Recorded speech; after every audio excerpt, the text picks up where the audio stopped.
ఈ నెల 6వ తేదీ నాడు వైఎస్ఆర్ కాంగ్రెస్ పార్టీకి సంబంధించిన ఒక సింపథైజరు, మంచి నాయకుడు, కార్యకర్త అయినటువంటి అలంకాన్పల్లికి సంబంధించిన పెద్ద దస్తగీరు అతి కిరాతకంగా ఆయన్ని హత్య చేయడం జరిగింది. నిజంగా చాలా దారుణం. మేము దాన్ని పూర్తిగా ఖండిస్తున్నాము. ఖచ్చితంగా ఈ హత్యకు కారకులు ఎవరో ఖచ్చితంగా ఈ అధికారులు నిగ్గు తేల్చాల్సిన అవసరం కూడా ఎంతైనా ఉందని చెప్పి కూడా ఈ సందర్భంగా అధికారులను కూడా మేము కోరడం జరుగుతుంది. ఆ కుటుంబానికి కూడా వైఎస్ఆర్ కాంగ్రెస్ పార్టీ ఎప్పుడు ఎల్లవేళలా వాళ్ళకు అండగా ఉంటుందని చెప్పి కూడా ఈ సందర్భంగా తెలియజేసుకుంటున్నాను. మరి ఏదైతే 6వ తేదీ జరిగిన ఈ పెద్ద దస్తగిరి హత్య ఒక రాజకీయ హత్యగా చిత్రీకరించే దానికోసము ఇవాళ పై స్థాయి నుంచి, ప్రభుత్వ స్థాయి నుంచి మరి అదే రీతిలో వాళ్ళ ఆదేశాలు రావడము, మరి అదే రీతిలో మరి ఇక్కడ ఉండే పోలీస్ అధికారులు కూడా మరి పై నుంచి వస్తున్న ఒత్తిళ్లను తలవొగ్గి మరి ఏదైతే ఈ కిరాతకమైన హత్యను ఒక రాజకీయ హత్యగా మార్చే కార్యక్రమాన్ని చేయడము చాలా బాధాకరమైన విషయం అని చెప్పి కూడా ఈ సందర్భంగా తెలియజేసుకుంటున్నాను. మన వైఎస్ఆర్ కాంగ్రెస్ పార్టీకి సంబంధించిన మాజీ డిప్యూటీ మేయర్ నిత్యానంద రెడ్డి గారిని ఆయన్ని కూడా దాంట్లో చేర్చడము, మరి అదే కాకుండా నిత్యానంద రెడ్డి కాడ నుంచి వైఎస్ఆర్ కాంగ్రెస్ పార్టీకి సంబంధించిన నాయకులు తీరా చూస్తే వైఎస్ జగన్మోహన్ రెడ్డి వరకు కూడా అంటగట్టే కార్యక్రమాన్ని మరి ఈరోజు తెలుగుదేశం పార్టీ నాయకులు, ఎందుకంటే కొందరు మంత్రులు నిన్న మొన్న మాట్లాడడం జరిగింది. నిమ్మల రామనాయుడు కానీ, కొలుసు పార్థసారథి గారు, ఇద్దరు ఎమ్మెల్యే మంత్రులు వాళ్ళు మాట్లాడడం జరిగింది. మరి ఏదైతే ఈ గంజాయికి సంబంధించిన 2 గ్రూపులకు సంబంధించిన ఒక చిన్న తగాదా మరి రాజకీయ ఏదైతే ఈ హత్యకు దారి తీయడం జరిగింది. అయ్యా అసలు ఈ మంత్రులకు ఆ కుటుంబం గురించి తెలుసా అని చెప్పి ఈ సందర్భంగా నేను అడుగుతున్నాను. మరి ఆ రాజారెడ్డి గారిని హత్య చేసింది ఎవరు? తెలుగుదేశం పార్టీ నాయకులు కాదా? రాజారెడ్డి హత్య చేసిన తర్వాత మరి ఆనాటి ప్రభుత్వం, చంద్రబాబు నాయుడు గారి ప్రభుత్వం, తెలుగుదేశం ప్రభుత్వంలో మరి ఆ హంతకులను చంద్రబాబు నాయుడు గారు ఆశ్రయం కల్పించలేదా? తర్వాత రాజశేఖర రెడ్డి గారి ప్రభుత్వం వచ్చిన తర్వాత, ఆయన ముఖ్యమంత్రి అయిన తర్వాత తన తండ్రిని చంపిన హంతకులను ఒక మానవత్వంతో మరి వాళ్ళను క్షమించడం జరిగింది. ఇది వైఎస్ కుటుంబం అంటే. ఈరోజు మా నాయకుడు శ్రీ వైఎస్ జగన్మోహన్ రెడ్డి గారు కూడా మాకు నేర్పించింది ఏంటంటే నైతిక విలువలతో రాజకీయాలు చేయండి. ఎందుకంటే ఆనాడు ఆ మానేత దివంగత ముఖ్యమంత్రి డాక్టర్ వైఎస్ రాజశేఖర రెడ్డి గారు ఈ రాష్ట్రంలో ఫ్రాక్షనిజాన్ని అంతమొందించిన నాయకుడు ఒక రాజశేఖర రెడ్డి గారు మాత్రమే. ఏదో 2 గంజాయి గ్రూపులకు జరిగిన తగాదాల మధ్య జరిగిన హత్యకు వైఎస్ఆర్ కాంగ్రెస్ పార్టీ నాయకులకు అండగట్టే కార్యక్రమం మరి ఈరోజు జరుగుతున్న పరిస్థితి స్పష్టంగా కనిపిస్తుంది. మరి ఇవాళ నేను ఒకటే పోలీస్ డిపార్ట్మెంట్ అధికారులకు అందరికీ కూడా నేను విజ్ఞప్తి చేసేది ఒకటే, ఇన్వెస్టిగేషన్ అథారిటీ పోలీస్ డిపార్ట్మెంటా లేకపోతే కొన్ని పత్రికలా అని చెప్పి ఈ సందర్భంగా నేను ప్రశ్నిస్తున్నాను. ఎందుకంటే 6వ తేదీ హత్య జరిగింది, బహుశా 7వ తేదీ ఎవరైతే హత్య చేశారో వాళ్ళలో సుమారుగా కొందరిని, మరి వాళ్ళ 7వ తేదీ కొందరిని పట్టుకోవడం జరిగింది. మరి కొందరిని 8వ తేదీ బహుశా 1-2 రోజుల్లో పట్టుకోవడం జరిగింది. అంటే 7వ తేదీ ఆ ముద్దాయిలను పట్టుకుంటే 18వ తేదీ పోలీస్ అధికారులు వాళ్ళకు రిమాండ్కి పెట్టారు. అంటే 7-8వ తేదీల్లో ముద్దాయిలు పోలీసుకు చిక్కితే 18వ తేదీ రిమాండ్కి పెట్టారు. అంటే ఈ 10 రోజులు ఆ ముద్దాయిలు ఎక్కడ ఉన్నారు? ఇది ప్రజలకు సమాధానం చెప్పాలి. అంటే దీని ద్వారా అర్థమయ్యేది ఏంటంటే ఇదంతా కూడా స్కెచ్ రచించడం జరిగింది. ఎందుకంటే మనం చూసాం కొన్ని పత్రికల్లో కథనాలు వచ్చాయి. ఏదో వాళ్ళే ఇన్వెస్టిగేషన్ అధికారులాగా వాళ్ళే ఇన్వెస్టిగేషన్ చేసినట్టు, వాళ్ళు ఆ ముద్దాయిలు వాళ్లకు చెప్పినట్టు అవన్నీ కూడా కథనాలు పెడితే మరి ఆ పత్రికలను బేస్ చేసుకొని మరి అధికారులు కూడా ఆ విధంగా వివరించడం ఎంతవరకు సమంజసమని చెప్పి కూడా ఈ సందర్భంగా తెలియజేసుకుంటున్నా. ఎందుకంటే గౌరవ ఎస్పీ గారిని 13వ తేదీ నేను, మా జిల్లా అధ్యక్షులు పి రవీంద్రనాథ్ రెడ్డి గారు, మరి అదేవిధంగా పెద్ద దస్తగిరికి సంబంధించిన కుటుంబ సభ్యులు, అతని తమ్ముడు చిన్న దస్తగిరి, మరి అతని కొడుకు, మరి అతనితో పాటు ఆ స్పాట్లో ఉన్న కొందరు వాళ్ళను, ఆ కుటుంబ సభ్యుల్ని వెంట పెట్టుకొని ఎస్పీ గారికి వెళ్ళడం జరిగింది. ఎస్పీ గారికి ఒకటే కోరడం జరిగింది మేమిద్దరము, ఎస్పీ గారు నిష్పక్షపాతంగా ఎంక్వైరీ జరిపించండి. ఎందుకంటే ఎప్పుడు జరిగినటువంటి విధంగా మరి ఈరోజు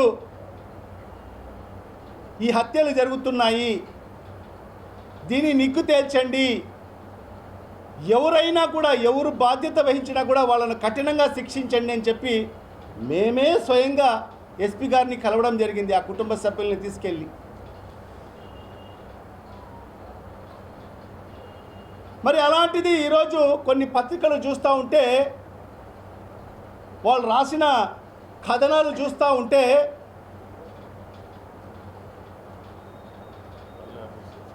అసలు ఆ పత్రికలు చూసి సిగ్గుపడాలా అని చెప్పి అనిపిస్తూ ఉంది. ఎంత దారుణంగా రాస్తున్నారంటే, ఆ కుటుంబం చనిపోయి ఆ కుటుంబం అందరు కూడా బాధలో ఉంటే వాళ్ళకు పరామర్శిస్తే మరి ఈ పత్రికలు రాస్తాయి, హత్యలు, ఒక పక్క హత్యలు చేస్తారు, మరొక పక్క పోయి వాళ్ళ కుటుంబాల్ని పరామర్శిస్తారు అని చెప్పి మరి ఆ పత్రికలు చూస్తూ ఉంటే అసలు వీళ్ళ కాల మానవత్వం ఉందా అని చెప్పి, ఆ జర్నలిజం యొక్క నైతిక విలువలు ఆ పత్రికలకు ఉన్నాయా అని చెప్పి ఈ సందర్భంగా నేను ప్రశ్నిస్తున్నాను. అసలు మీకు మానవత్వం అనేది ఉందా అని చెప్పి ఈ సందర్భంగా ప్రశ్నిస్తున్నాను.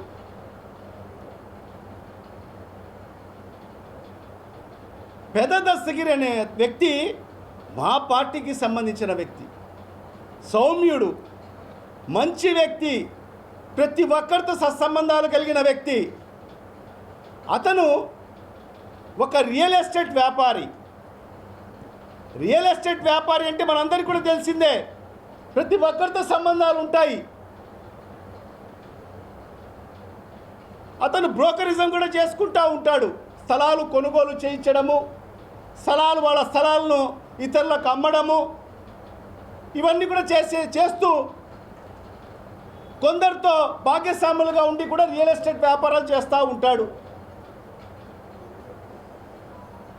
దానికి సంబంధించి తీసుకొని మరి వాళ్లకు మరి హత్యకు అంటగట్టే కార్యక్రమాన్ని చేయడం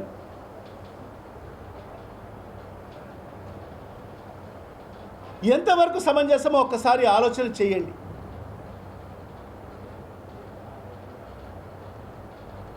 ఎందుకంటే ఇవాళ ఈ కూటమి ప్రభుత్వం వచ్చిన తర్వాత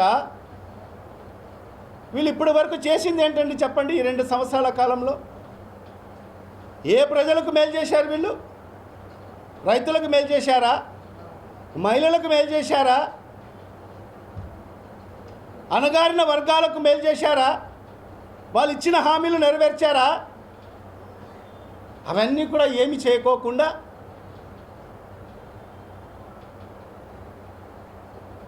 లోకేష్ రచించిన రెడ్ బుక్ రాజ్యాంగాన్ని రాష్ట్రంలో అమలుపరుస్తూ వైఎస్ఆర్ కాంగ్రెస్ పార్టీ నాయకులను, సింపథైజర్లను, వాళ్ళ కుటుంబ సభ్యుల్ని ఏ రకంగా ఇబ్బంది పెట్టారు ఈ రాష్ట్ర ప్రజలు చూడలేదా ఈ 2 సంవత్సరాల కాలంలో? మరి ఏ రకంగా వైఎస్ఆర్ కాంగ్రెస్ పార్టీ సానుభూతి పరులను మీరు ఏ రకంగా మీ గుండాలు హత్య చేశారో, నడి రోడ్డు పైన హత్య చేశారో ఈ రాష్ట్ర ప్రజలు చూడలేదా? అంటే హత్య రాజకీయాలను ప్రోత్సహిస్తున్న ప్రభుత్వం ఈ కూటమి ప్రభుత్వం. హత్య రాజకీయాలను ప్రోత్సహించే నాయకుడు చంద్రబాబు నాయుడు. ఎందుకంటే అతని నైజమే అలాంటిది. ఎందుకంటే చరిత్ర చెప్తుంది చంద్రబాబు నాయుడు నైజం ఎంతమందిని ఈ రాష్ట్రంలో హత్య చేయించాడో. వంగపీటి రంగన్న ఎవరు హత్య చేయించారు? ఎవరైతే ఆయనకు అడ్డొస్తారో వాళ్ళను అంతముంచి దానికోసం ఏ కోశాన కూడా చంద్రబాబు నాయుడు వెనకడుగు వేయడు. అలాంటి నైజం కలిగిన వ్యక్తి చంద్రబాబు నాయుడు. ఇప్పుడిప్పుడే రాజకీయాల్లోకి ఈరోజు ఎదుగుతున్న పరిస్థితుల్లో చూసి అతి త్వరలోనే కార్పొరేషన్ ఎన్నికలు రాబోతున్నాయని చెప్పి దృష్టిలో పెట్టుకొని ఏదో ఒక రకంగా వైఎస్ఆర్ కాంగ్రెస్ పార్టీ మీద బురద జల్లాలి, వాళ్ళ నాయకులకు మరి ఈ హత్య అంటగట్టాలి, రేపు రాబోయే ఎన్నికల్లో స్థానిక సంస్థల్లో తద్వారా మనం లబ్ధి పొందాలి అనే ఆలోచనలో మాత్రమే మరి ఈరోజు మన మాజీ డిప్యూటీ మేయర్ నిత్యానంద రెడ్డి గారి మీద మరి ఈ అభియోగం వేయడం జరిగిందని చెప్పి కూడా ఈ సందర్భంగా తెలియజేసుకుంటున్నా. మరి ఇవాళ నేను ఒకటే ఎస్పీ గారిని కోరుతున్నాను. ఎందుకంటే ఎస్పీ గారు యువకుడు, ఒక మంచి ఐపీఎస్ ఆఫీసర్, ఎంతో భవిష్యత్ కలిగిన నాయకుడు, ఆఫీసరు. మరి ఖచ్చితంగా ఎస్పీ గారు మీరు ఖచ్చితంగా నిష్పక్షపాతంగా ఎంక్వైరీ నిర్వహించండి. ఎందుకంటే ఇవాళ వీళ్ళు చేస్తున్న ప్రయత్నం ఏమంటే పూర్తిగా ఈ రాష్ట్రంలో శాంతి భద్రతలు క్షీణించాయి. ఒక పక్క సారాయి విచ్చలవిడిగా ఈ రాష్ట్రంలో ఎక్కడ చూసినా దొరికే పరిస్థితి ఉంది. మరి అదేవిధంగా గంజాయి, డ్రగ్స్ విపరీతంగా మనం ఒక పార్లమెంట్ సభ్యుడు ఏ రకంగా ఒక పార్టీ డ్రగ్స్ పార్టీలో దొరికాడో కూడా మనందరికీ కూడా తెలిసిన విషయమే. మరి ఇవన్నీ కూడా కప్పిపించుకునే దానికోసం డైవర్షన్ పాలిటిక్స్. అంటే ఈ ప్రభుత్వం ఈ రాష్ట్రంలో సారాయిని అరికట్టే దాంట్లో విఫలం కావడం జరిగింది, గంజాయి అరికట్టే దాంట్లో విఫలం కావడం జరిగింది, డ్రగ్స్ అరికట్టే దాంట్లో విఫలం కావడం జరిగింది. మరి ఇవాళ రాష్ట్రంలో జరుగుతున్న హత్యలకు అరికట్టేల దాంట్లో కూడా పూర్తిగా విఫలం చెందింది. మరి దీన్ని కప్పిపుచ్చుకునే దానికోసము మరి ఇది ఏదో రాజకీయ రంగు పులిపేసి ఇది ఆ డ్రగ్స్ మాఫియాకు సంబంధించిన హత్య కాదు, ఇది రాజకీయ హత్య అని చెప్పి రాజకీయ కోణంలో ఒక కథ అల్లి దాంట్లో వైఎస్ఆర్ కాంగ్రెస్ పార్టీలో ఉన్న నాయకుల్ని వాళ్ళను అంటగట్టే కార్యక్రమాన్ని చేయడం చాలా దారుణం అని చెప్పి కూడా ఈ సందర్భంగా మరి తెలియజేసుకుంటూ, మరి ఖచ్చితంగా ఎస్పీ గారు అయితేమి, డిఐజీ గారు అయితేమి, ఐజీ గారికి మేము ప్రత్యేకంగా విజ్ఞప్తి చేస్తున్నాము. మరి నిన్ననే మా మాజీ డిప్యూటీ మేయర్ నిత్యానందరెడ్డి గారి సతీమణి కూడా ఒక ప్రెస్ మీట్ ఇవ్వడం జరిగింది. మరి ఆమె ఆవేదన చెందడం జరిగింది. అర్ధరాత్రి 10 గంటల నుంచి 2 గంటల వరకు నేను ఒంటరిగా మా ఇంట్లో ఉంటే మా ఇంటికి సుమారుగా 50 మంది పోలీసు వాళ్ళు వచ్చి సోదా అనే పేరుతో మమ్మల్ని హరాస్ చేయడం జరిగిందని చెప్పి కూడా ఆమె ప్రెస్ మీట్లో చెప్పడం జరిగింది. మరి ఆమెతో పాటు ఉన్న వాళ్ళ అనుచరుని కూడా తీసుకెళ్ళి మ్యాన్ హ్యాండిలింగ్ కూడా చేయడం జరిగిందని చెప్పి కూడా ప్రెస్ మీట్లో చెప్పడం జరిగింది. అంటే ఎక్కడ ఏంటి? రాష్ట్రంలో 2 సంవత్సరాలు అయిపోయింది కుటుంబ ప్రభుత్వం వచ్చి. ఎన్నో వాగ్దానాలు, ఎన్నో సంక్షేమ పథకాలు, సూపర్ 6, సూపర్ 7 అని ఎన్నో కల్లెబొల్లి మాటలు చెప్పి జగన్మోహన్ పెట్టే సంక్షేమ పథకాలే కాకుండా ఇంకా నేను చేస్తానని చెప్పి ప్రజలతో ఓట్లు ఇచ్చుకొని అందరం ఎక్కిన తర్వాత ఏ ఒక్క సంక్షేమ పథకాలు కొనసాగించకుండా ఈ 2 సంవత్సరాలు కాలయాపన చేస్తూ ఈ రాష్ట్రాన్ని ఒక హిట్లర్ పరిపాలన చేస్తున్నాడు చంద్రబాబు నాయుడు.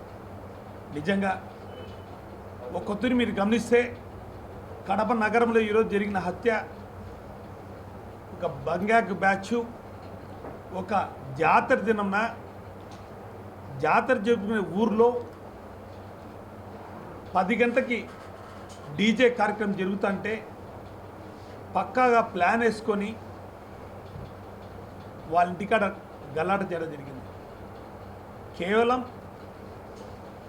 వీళ్ళు చెన్నూరులోంచి ఆనంకారపాలకు వచ్చారు.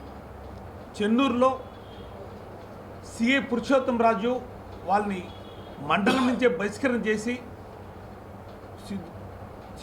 చెన్నూరు మండలంలో ఉంటే మీరు ఇక్కడ కేసులు పెడతాను బనాసి అని చెప్పేసి నడి రోడ్డులో సాయంకాలం 5 గంటలకి ఆ ముద్దాన్ని ఇద్దరిని కూడా మ్యాన్ హ్యాండింగ్లు చేసి ఊరు బహిష్కరణ చేసిన వ్యక్తి వాళ్ళ సిఐ గారు.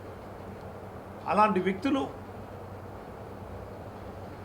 ఆనంకరపాల చేరిన తర్వాత ఎవరైనా చెప్తారు. ఆనంకర ప్రజలందరూ కూడా సాయంకాలం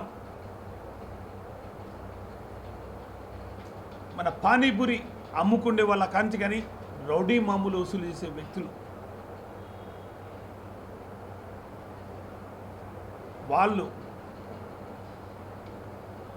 చేసిన పనిని వైఎస్ఆర్ కాంగ్రెస్ పార్టీకి అంటగట్టడం అనేది చాలా దారుణం. ఈ రాష్ట్రంలో 2 సంవత్సరాలు అయితే తెలుగుదేశం ప్రభుత్వం వచ్చి ఇచ్చిన వాగ్దానాలు ఏ ఒక్కటి కూడా నెరవేర్చకపోగా కేవలం వైఎస్ఆర్ కాంగ్రెస్ పార్టీ శ్రేణులు కేసులు పెట్టి బనాయించే కార్యక్రమం చేస్తున్నారు. ప్రశ్నించే హక్కు ఏడ వైఎస్ఆర్ కాంగ్రెస్ పార్టీ మాట్లాడతామో అడుగుతామో నిలదీస్తుంటే రోజుకొక వ్యక్తిని మీద కేసులు పెడుతూ దాన్ని డైవర్ట్ చేసే పాలిటిక్స్ చేస్తూ వచ్చినట్టు 2 సంవత్సరాల్లో నిజంగా రాష్ట్రం మొత్తం మీద ఎత్తుకుంటే వైఎస్ఆర్ కాంగ్రెస్ పార్టీ లీడర్ని జోగి రమేష్ కాడి నుంచి అంబటి రామ్ గారి నుంచి పిల్లేని రామకృష్ణారెడ్డి కానించి కాకాని గోవర్ధన్ కానించి చెప్పుకుంటూ పోతే ఒక 20 మంది చెవిరెడ్డి భాస్కర్ కానించి మిథున్ రెడ్డి కానించి అందరి మీద కేసులు బనాయించి రోజుకు డైవర్ట్ చేస్తూ తన సంక్షేమ పథకాలని తన అభివృద్ధి కార్యక్రమాలు చేసే అడుగుతామనే సంకల్పంతో ఇట్లాంటి దుర్మార్గమైన పనులు చేస్తూ వచ్చాడు. మా నాయకుల మీద కేసు పెట్టడమే కాదు, మా సోషల్ మీడియా వారియర్స్ మీద కూడా ప్రతి ఒక్కరి వర్గా రవీంద్ర కారించి కానీ మహిళలను చూడకుండా అందరిని కూడా మీద కేసులు పెట్టి బనాయించి సుంకానందం పొందుతారు. నిజంగా అధికారంలోకి రానప్పుడు రెడ్ బుక్ రాజ్యాంగం తెస్తానని చెప్తే ఏదో రెడ్ బుక్ రాజ్యాంగం అన్నాడు. నిజంగా భారతదేశంలో 28 రాష్ట్రాలు 29 రాష్ట్రాల్లో ఈరోజు ఆంధ్ర రాష్ట్రంలో జరుగుతున్నంత నీచమైన రాజకీయం ఎక్కడ జరగలేదు. ప్రశ్నించే హక్కును గొంతు రాస్తున్నారు. ప్రశ్నించే గొంతు పత్రికలు కూడా వాళ్ళకు తొత్తుగా వివరించే పరిస్థితులు వచ్చినాయి. నిజంగా ఈ రాష్ట్రంలో జరుగుతున్న అరాచక పాలనని పత్రికలు వాస్తవాల్ని వక్రీకరించి చూపించడం అనేది చంద్రబాబు నాయుడికి తొత్తుగా వివరిస్తున్నారు. నిజంగా ఇలాంటి పనులన్నీ చేసేవాడిని ఏమంటారు మీరు? 420 అంటారు. నిజంగా 420 వ్యక్తికి ఇవన్నీ సహకరిస్తారు. నిజంగా చంద్రబాబు నాయుడు 420నే. అతను పుట్టింది 4వ నెల, అతను పుట్టిన తేదీ 20 అంటే 420. అలాంటి వ్యక్తికి ఈ ప్రెస్ వాళ్ళందరూ కూడా మీరు వత్తసు పలుకుతా రాస్తానంటే చూసి నిజంగా ఆ రోజు జరిగిన దస్తగిరి మా పార్టీకి 25 ఏళ్ళుగా మా పార్టీ కార్యక్రమంలో పాల్గొంటూ ఆనంకారంలో నిరంతరం ఆడున్న నేతకి అడ్డుగా ఉంటూ మాకు కార్యకర్తని మనోధైర్యం ఇస్తూ పార్టీని బలోపేతం చేస్తున్న వ్యక్తిని ఈరోజు చంపడం అనేది దారుణం. మా కార్యకర్తని మేమే పొట్టను పెట్టుకుంటామా? ఒక్కరవన్న రాసే దాంట్లో కూడా వాస్తవాలు రాయాలి. అందరం కూడా చనిపోతేనే దస్తగిరిని 6 గంటకే మార్చిని కాడికి పోయినాం. ఆ రోజు మా డిప్యూటీ మేయర్ నిత్యానంద రెడ్డి కూడా పొద్దునే మార్చి దగ్గరికి వచ్చి చంపిన వ్యక్తులందరూ కూడా రవి రాజా అందరూ కూడా వాళ్ళే చంపారు. వాళ్ళ కొడుకుని వాళ్ళ లొంగు తీసుకున్నారు. వీళ్ళందరూ డ్రగ్ ప్రొవైడర్సు, గంజా ఎమ్మెల్యేలు. వీళ్ళు ఆనంకారంపల్లికి వచ్చినారు. చెన్నూరులో ఉండేవాళ్ళు ఈడికి వచ్చినారు. ఈడికి వచ్చిన తర్వాత కూడా ఆనంకారంపల్లి మొత్తం బస్సు పట్టిపోయింది అని చెప్పినా కూడా మేమందరం కూడా కలిసి ఎస్ఐలతో సిఐలతో మాట్లాడి మాజీ డిప్యూటీ సీఎం అంజద్ బాషా, రవీంద్రనాథ్ రెడ్డి కూడా ఎస్పీతో కలిసినప్పుడు అన్ని విషయాలు కులంకుషిగా చెబితే నిజంగా ఈరోజున్న పాలిటిక్స్లో డైవర్ట్ చేసే పాలిటిక్స్లో ఇది నింద మా మీద మోస్తారు. లోకల్గా మా మీద ఎవరి మీద నింద మోపినా కూడా ఒక నమ్మేదానికి ఉంటుంది. సాక్షాత్తు మా జగన్మోహన్ మీద నింద మోపడం ఇది తాడేపల్లె నుంచి డైరెక్షన్లో జరిగింది. కడప నగరంలో దస్తగిరి అనే వ్యక్తి ఎందరికో సుపరిచితుడు. పార్టీలకు అతీతంగా తెలుగుదేశం వాళ్ళకి, కాంగ్రెస్ పార్టీ వాళ్ళకి, వైఎస్ఆర్ కాంగ్రెస్ పార్టీ నాయకులకి, జనసేన వారి నాయకులకి అందరికి కూడా స్థలాలు అమ్మిస్తూ అంటాడు, కొంత అంటాడు, ఏదో వాళ్ళకి చేస్తూ ఉంటాడు. ఒక దళారి. అలాంటి వ్యక్తి మా పార్టీలో ఉంటూ పార్టీ కోసం బలోపేతం చేసే వ్యక్తిని ఎవరో చంపితే అది మా పార్టీ నాయకుల మీద వేయడం అనేది చాలా దురదృష్టం. ఒక కోణంలోనే ఆలోచించే చేయదండి. నిజంగా వైఎస్ కుటుంబం అంటే ఒక చరిత్ర. కడప అంటే బాంబులు గడ్డని ఒకప్పుడు అందరూ అనేవాళ్ళు. నిజంగా రాజశేఖర్ వచ్చిన తర్వాత రాజకీయాల్లో కాలక్రమంగా ఆయన ముఖ్యమంత్రి స్టేజ్కి కడప నగరంలో కడప జిల్లాలోనే హత్యా రాజకీయాలకి స్వస్తి పలికిన జిల్లా రాజశేఖర్ గారు. నిజంగా తన తండ్రి చనిపోయినప్పుడు 97లో ఎక్కడ అతనికి హాని జరుగుతుందని చెప్పేసి అతనికి అండగా ఉండి అతనికి రక్షణగా ఉంటూ అతన్ని ఎవరైనా చంపితే నా మీద చంపినట్టు వేస్తారు, చంద్రబాబు అంత దౌర్భాగ్యుడు, అట్లా అతను ఏదో విధంగా చనిపోయినా యాక్సిడెంట్ చనిపోయినా నా మీద పురుగుతాడు, అతను 420 ఎప్పుడు కానీ ఆలోచనలు ఈ విధంగా ఉంటాయని చెప్పేసి అతనికి రాజశేఖర్ గారు అధికారంలోకి వచ్చినా కూడా అతనికి రక్షణ కల్పించిన వ్యక్తి రాజశేఖర్ గారు. ఆ టైంలో 97లో అతను మర్డర్ చేసినప్పుడు, రాజారెడ్డిని చంపినప్పుడు అతనికి శరణం ఇచ్చింది, అతనికి ఆశ్రయం ఇచ్చింది చంద్రబాబు నాయుడు. అది అందరికీ కూడా తెలుసు. మీరందరూ కూడా ఇప్పుడే యూట్యూబ్లో నాగరాజుకి ఇచ్చిన ఇంటర్వ్యూలో కూడా మీరు చూడొచ్చు. నేనే చంపా, రాజారెడ్డిని హత్య చేసింది నేనే, బాంబులేసి చంపాను, నన్ను ఇద్దరు కూడా ఏమి చేయలేరు అన్నారు. అంటే అర్థం చేసుకోవాలి, రాజశేఖర్ కుటుంబం అనుకుంటే అతను ముఖ్యమంత్రిగా ఉండే టైంలోనే అనుకుంటే ఒక్క నిమిషం, కానీ అతని కంటికి రెప్పలాగా కాపాడుకుంటూ ఎక్కడ చంద్రబాబు నాయుడు నింద నా మీద వేస్తాడని చెప్పేసి అతనికి ఆశ్రయం కల్పించిన వ్యక్తి రాజశేఖర్ గారు. ఈరోజు మన జిల్లాలో చూస్తున్నాం, మనకున్న నదుల్లో పెన్నార్ రివర్లో కానీ బహుదా నదిలో కానీ పాపాగ్నిలో కానీ విచ్చలవిడిగా ఇసుక తొలుతూ శాసనసభ్యులు అందరూ కూడా లక్షలు లక్షలు దున్నుకుంటున్నా కానీ అడిగే నాదుడు లేడు. మట్టిని ఎదర్చిగా తొలుకుంటూ సీనరేజ్ చార్జెస్ కూడా డబ్బులు కట్టకుండా పరిస్థితులు ఉన్నాయి ఈరోజు. అవన్నీ అడగరు. దోచేది ఎవరు, దోచుకునేది ఎవరు, తినేది ఎవరు, దోచుకో తినడం తప్ప.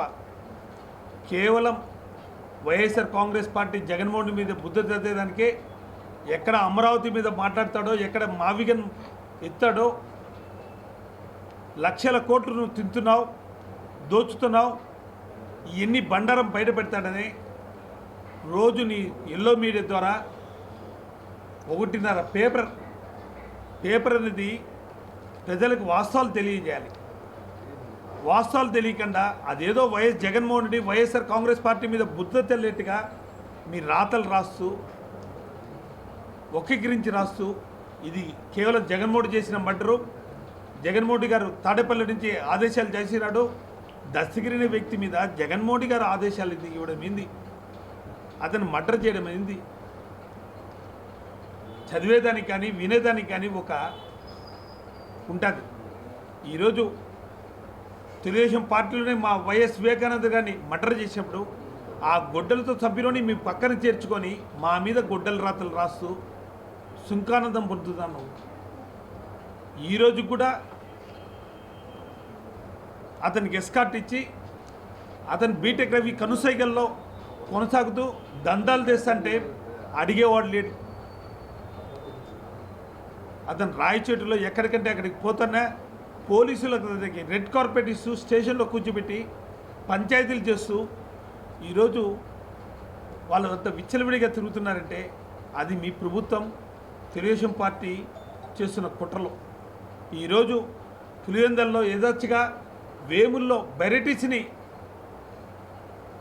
ఆ వెరైటీస్ గనుగుల వ్యక్తి మన కడప ఒక ముస్లిం, అతని పర్మిషన్ యజమాని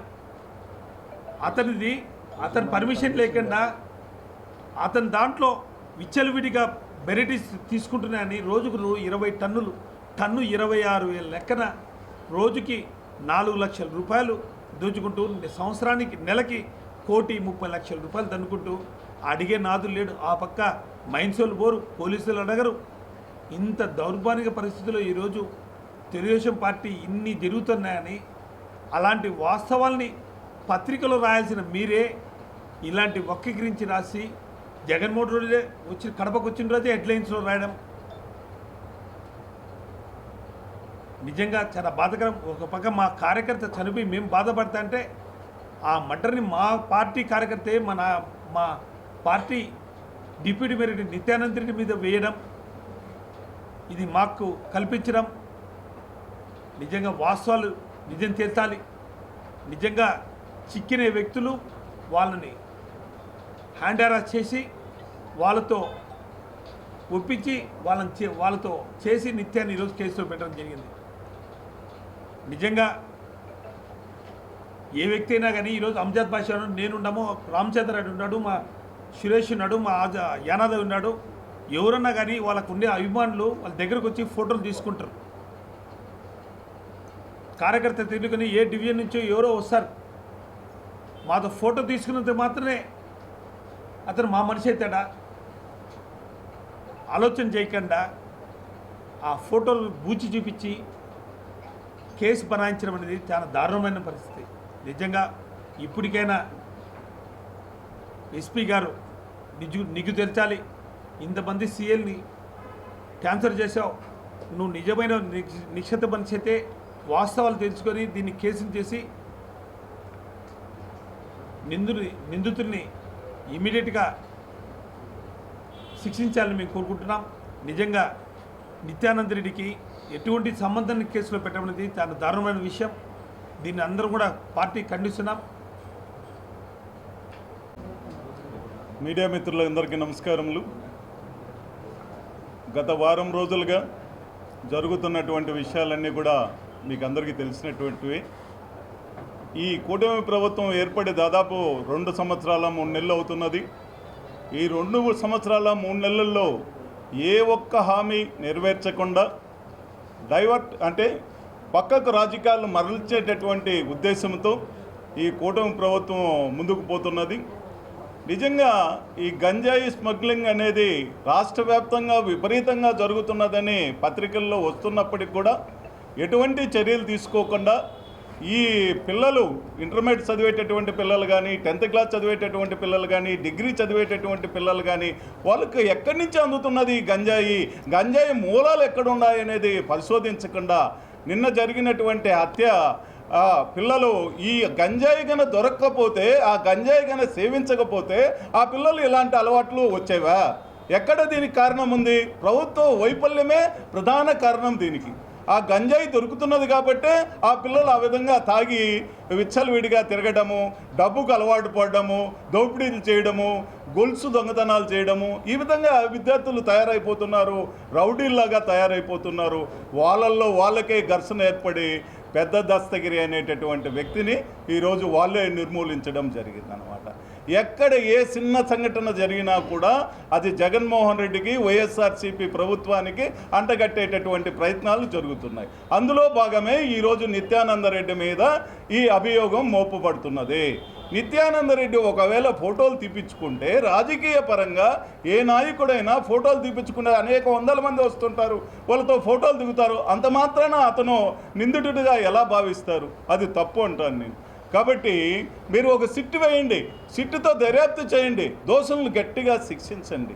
ఇలాంటివి చేయకుండా మీరు కేవలము సింపథైజర్ మీద, ఆ వైఎస్ఆర్సీపీ నాయకుల మీద మోపడము, ఎవరో బాత్రూంలో పడినా జగన్మోహన్ రెడ్డి చేస్తుంటాడు, తొబ్బుంటాడు అనేటటువంటి అపవాదులు ఈరోజు కలిగిస్తున్నారంటే ఎంత రాజకీయాలు ఏ వైపు పయనిస్తున్నాయో చూడండి.